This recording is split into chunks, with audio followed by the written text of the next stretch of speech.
내가 그리스도를 본받는 자가 된 것 같이 너희는 나를 본받는 자가 되라.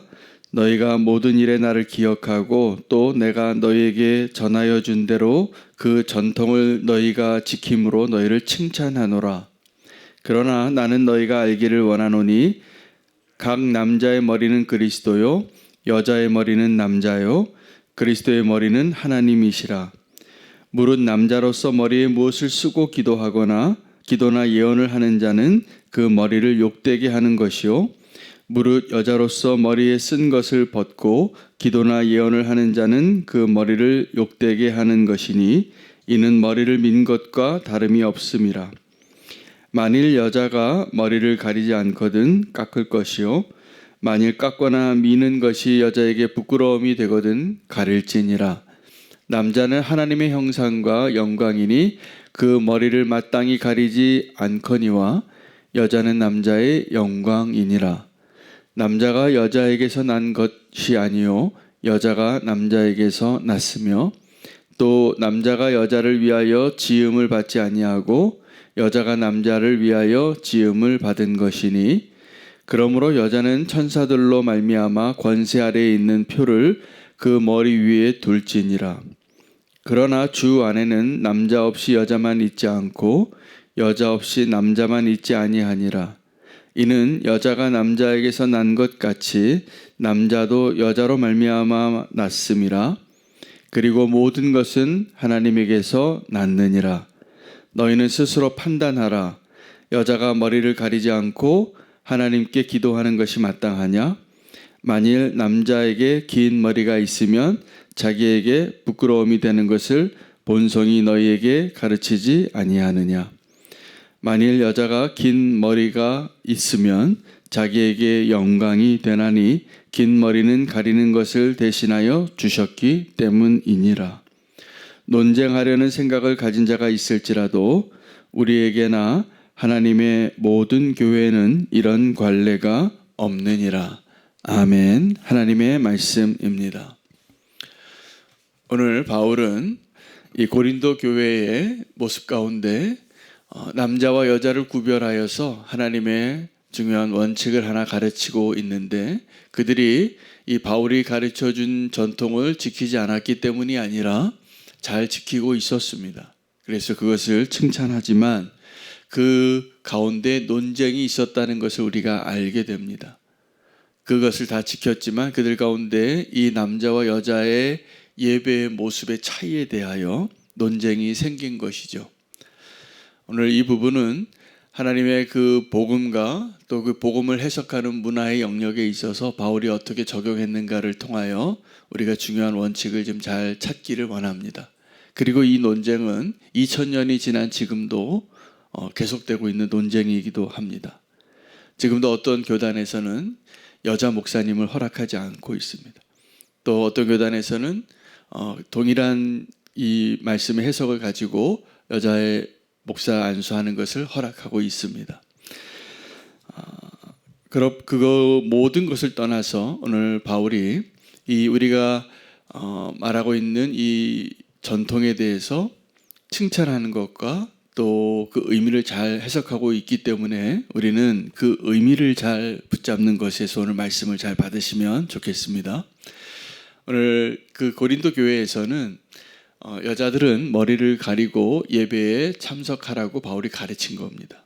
이유는 권위 때문입니다. 여자에게 있어서 그 영광은 남자라는 성경적인 원칙을 가르쳤던 것입니다. 그리고 남자는 그 남자의 영광이 그리스도이기 때문에 머리를 가리지 말라고 한 것이죠. 그래서 이 동일하게 예배에 참석한 남자와 여자가 머리가 다른 겁니다.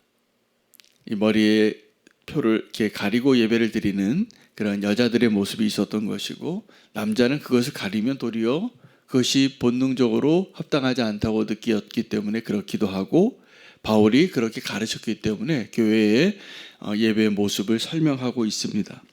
그런데 이 예배의 모습을 설명하면서 바울이 무엇을 설명하느냐가 오늘 우리가 붙잡아야 할 내용인 것이죠. 여러분, 남자가 권위 아래 서는 것과 여자가 권위 아래 서는 것이 다르다는 것을 이야기하는데, 이것은 남자와 여자의 확연한 차이를 설명하면서 동시에 동등함을 이야기하고 있습니다. 결혼에서도 동일한 것이죠.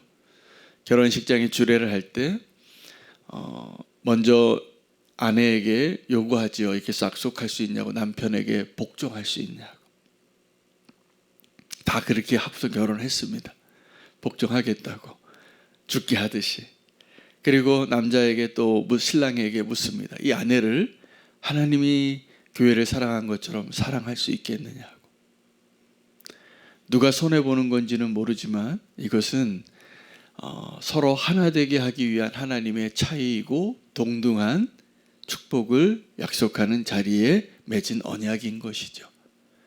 복종하고 사랑하는 것이, 내 자존감이 좀 낮으면 그것이 기분 나쁜 것일 수 있지만, 이것은 다 그 사이에 주님이 있을 때만 가능한 것이거든요. 그래서 이 결혼의 축복 가운데 신랑에게는 주가 교회를 사랑하듯이, 또 신부에게는 주께 복종하듯이 서로의 대상이 되게 한 것이죠. 이것은 높이가 아닙니다. 차이가 아닙니다. 그 다른 것이 아닙니다. 그러나 다르게 만드셨던 것이죠. 우리가 성경에 보면 배꼽 없는 사람이 딱 한 명 있었습니다. 누구죠? 네, 아담입니다. 우리가 넌센스 퀴즈 할 때 이런 문제를 내기도 하는데, 아담은 처음에 하나님의 손으로 흙으로 빚어서 만든 사람이죠. 그리고 하나님이 그 혼자 독처하는 것이 보기 좋지 않아서 그 아담에게 여자를 만드실 때 갈비뼈를 잠들게 한 다음에 갈비뼈로 여자를 만드셨다고. 그리고 이 하와를 아담에게 하나님이 인도하실 때 아담이 기뻐하면서 이렇게 말했죠. 내 살 중에 살이고 내 뼈 중에 뼈라고. 남자와 여자는 이 다른 것 때문에 서로 사랑하게 되는 겁니다. 그리고 하나 되어지는 것입니다. 그리고 하나님께서 이렇게 창조하신 것이잖아요. 남자와 여자를 다르게 창조하신 것이죠. 그러나 인류에 존재하는 그 이후에, 아담 이후의 모든 사람은 여자가 잉태에서 태어난 존재들입니다. 모두가 다. 그래서 우리가 세례 요한을 칭찬할 때도 여자에게서 난 자들 가운데 이보다 더 큰 자가 없으리라. 대단한 칭찬이죠. 근데 그 칭찬의 의미는 이 천국의 그 거리감으로 설명하신 것이라고 이해하면 됩니다. 더 훌륭한 사람들 많이 있었습니다. 그러나 그 요한이 하나님의 나라에 그렇게 가까이 있었기 때문에, 그렇게 하나님의 예수님 곁에서 사역했기 때문에 하신 칭찬이죠. 그 길을 예배하면서. 여러분, 우리가 예배할 때 하나님 우리를 불러주신 자리에 남자로 여자로 다르게 이렇게 부르셔서 예배에 참석하게 하셨는데, 요즘은 이 바울이 지금 말하고 있는 오늘 이 본문이 많은 역사가 시간이 지나면서 우리에겐 별로 논쟁거리가 아닙니다. 오늘 이 설교를 혹시 대머리인 성도님이 들으면 기분이 얼마나 나쁘겠습니까? 내가 대머리가 됐는데 가리지 않은 것이 어떻게 또 하나님을 욕되게 하는 것이 될 수도 있고 아닐 수도 있고, 이런 차원이 아닌 것이죠. 하나님이 말씀하시는 것은 차이와 질서에 대한 것입니다. 그 머리가 된다는 것은, 여러분, 교회의 머리가 누구이시죠? 누구입니까? 그리스도이시잖아요. 우리가 그리스도와 함께 하나님의 성전을 이루고 한 몸을 이루지만, 그리스도가 머리됨을 잃어버리면 안 됩니다. 성령님이 통치하시는 것을 우리가 포기하면 안 됩니다. 이것이 교회됨의 조건입니다. 그래서 우리는 늘 그리스도를 머리로 인정하고 지체로서 존재하는 것이죠. 근데 그 지체가 다 다른 지체의 은사를 갖고 있어서 다르게 있지만 우리는 또한 동시에 하나인 것입니다. 남자와 여자가 차이가 있는 것 같지만 사실 오늘 본문에도 동등하게 인정하라고 11절 말씀을 보시기 바랍니다. 그러나 주 안에는 남자 없이 여자만 있지 않고 여자 없이 남자만 있지 아니하니라. 자, 8절 말씀을 보시면 남자가 여자에게서 난 것이 아니요 여자가 남자에게서 났으며, 우리가 존재하는 출생의 방식을 두 가지를 바울이 지금 다 이야기하고 있는 것이죠. 남자가 먼저 난 것입니다. 여자는 남자에게서 난 것입니다. 하와가 아담의 갈빗배에서 창조되어진 것처럼. 그러나 모든 남자들도 다 여자에게서 난 것입니다. 그러므로 하나님의 섭리는 오묘하죠. 그래서 이 다른 것을 인정하고, 오늘 혹시 이 자리에 내가 남자인 것이 기분 나빠서 여자같이 느껴지고 여자인 것이 너무나 섭섭해서 남자같이 옷 입고 계시는 분이 있으실지 모르겠지만, 하나님은 우리를 남자로 여자로 정하시고 그렇게 축복하신 것입니다. 그 축복을 그대로 누리시기를 바랍니다. 근데 이것을 인정하지 않으려는 잘못된 생각으로 이 동성애의 권리를 주장하는 잘못된 이 세대의 흐름 가운데 오늘 우리가 살아가고 있죠. 그것은 분명히 성경적이지 않고 잘못된 겁니다. 근데 오늘 이 예배의 자리에서 우리는 남자가 남자 된 것, 또 여자가 여자 된 것을 분명히 축복으로 여기고 그 자리의 모습을 지키고 예배하라는 것이에요. 이거 너무나 당연한 거죠. 그래서 오늘도 이렇게 얘기합니다. 너희가 본성이 가리키지 아니하냐고. 14절에 만일 남자에게 긴 머리가 있으면 자기에게 부끄러움이 되는 것을 본성이 너희에게 가르치지 아니하느냐. 문화적으로 오늘 이 말씀은 별로 동의하지 않는 남자분들도 계실지 모르겠습니다. 머리 긴 남자도 가끔 있거든요. 그런데 이때 당시에 이 문화와 전통 가운데에는 이것이 당연했어요. 남자는 머리를 기르는 게 남자답지 않은 거죠. 아마 아름다움의 기준하고도 연관이 있겠죠. 근데 이런 것들이 바울이 그 영적인 원리를 가지고 잘 설명해서 전통이 지켜지고 있었는데, 문제는 이들 가운데 논쟁이 있었다는 것을 알게 됩니다. 16절 말씀을 보시기 바랍니다. 너희 가운데 논쟁하려는 생각을 가진 자가 있을지라도 우리에게나 하나님의 모든 교회에는 이런 관례가 없느니라. 여러분, 그러므로 예배의 자리에 나올 때 우리는 남자와 여자의 그 차이를 인정하는 것을 또 인정하는 것이 좋습니다. 하나님 우리를 그렇게 창조하셨기 때문에 다른 모습으로 또 다른 본성이 우리가 인정하는 대로, 그리고 하나님께서 말씀하신 그 질서대로 예배하는 것이 우리에게 칭찬받을 일이라는 것을 이야기하는 것이죠. 만약에 이 부분을 가지고 다른 원리와 다른 원칙 가지고 논쟁하려면 충분히 논쟁거리가 될 수 있습니다. 왜냐하면 성경에는 남녀의 차별을 이야기하기보다는 동등함을 말씀하시는 부분이 훨씬 많기 때문이죠. 그러나 오늘도 이 말씀을 통하여서 우리는 중요한 것을 좀 붙잡기를 원합니다. 하나님이 왜 다르게 만드셨을까? 그 다름이 있어야 서로를 사랑하는 이유가 되고 사랑을 하는 목적이 되는 것입니다. 여러분, 나와 다른 사람을 사랑하시기 바랍니다. 그리고 그것을 인정하시기 바랍니다. 그리고 함께 예배하시기를 바랍니다.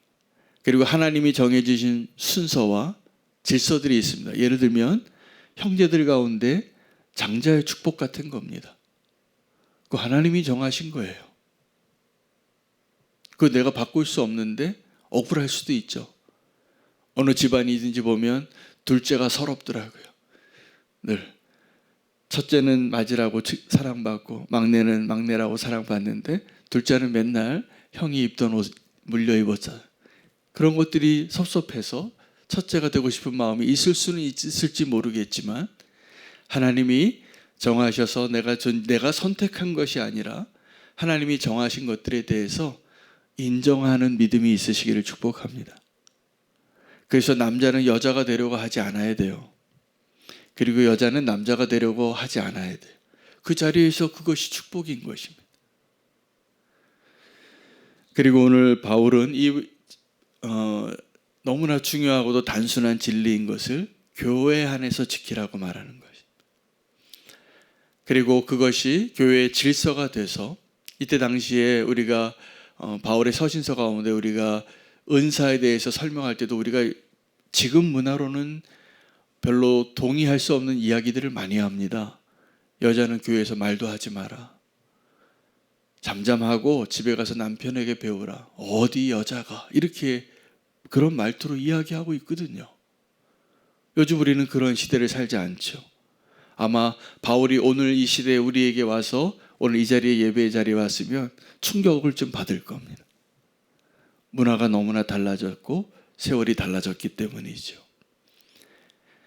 그러나 바울이 이야기하고 있는 것은 우리가 교회 안에서 또 그리스도 안에서 하나님이 정하시고 세우신 질서와 권위를 잘 지키는 것이 축복이라는 것입니다. 좀 거부감이 나오시나요? 이런 말이. 근데 이것이 원리가 있는 것입니다. 우리는 지금 이때 당시보다 문화적으로 훨씬 자유와 평등이 보장받는 사회에 지금 살고 있기 때문이죠. 놀라운 축복이지요, 이것도. 그러나 그 원칙을 잘 인정하시기 바랍니다. 하나님이 말씀하신 그 말씀의 원래 의도를 잘 이해하고 우리의 문화를 해석할 수 있는 그러한 탁월한 믿음의 해석력이 우리에게 요구되어지는 시대를 사는 것이죠. 아마 그래서 지금은 우리는 더 많은 논쟁거리가 있을 겁니다. 하나님이 그 큰 틀 안에서 하나님이 말씀해 주신 것을 지키되 또 우리가 지금 누리고 있는 그 문화의 상황 가운데에서 하나님이 허락하신 그리고 지금까지 인정되어 온 것들을 축복으로 누리시기를 바랍니다. 왜냐하면 지금 우리는 머리에 안 쓰고 예배하거든요. 그러나 여기서 그 아주 중요한 본질은 하나님이 세우신 질서와 그 권위에 대해서 늘 인정하는 자로. 근데 남자도 여자도 다 중요한 원칙이 하나 있습니다. 권위 아래 있으라는 거예요. 나의 머리가 누구인지를 다 알라는 거예요. 굉장히 중요한 영적인 진리이기도 합니다. 우리는 너무나 교만한 자이기 때문에 나의 머리가 누구인지를 늘 인정하는 것이 저항을 가지고 있어요. 저항감을. 그러나 성경은 우리가 그것이 안전하다는 것을 말하고 있습니다. 하나님의 권위 아래 다 같이 예배하고 그 안에 거하는 자가 되시기를 축복합니다. 그러한 모습으로 서야 예배하는 것입니다. 하나님을 인정하고 하나님이 정한 질서를 잘 따르시고 그 안에 더 안전하고 축복을 누리시기를 축복합니다. 오늘 사실은 고린도 교회는 이 전통을 잘 지키고 있었지만 논쟁하는 자들이 있었기 때문에 이 글을 다시 쓴 것이라고 해석이 되어집니다. 오늘 우리도 그것을 잘 지키고 있지만 혹시 우리 마음 가운데 이러한 것들을 인정하지 못해서 또 이렇게 마음속에 좀 불편함이 있으신 분들은 하나님을 잘 바라보시기를 축복합니다. 우리의 머리 대신 예수 그리스도 또 우리가 하나님의 권위 아래 있는 자로 예배하는 것이 축복이라는 것을 우리가 인정하며 함께 예배하기를 원합니다. 오늘 말씀 붙잡고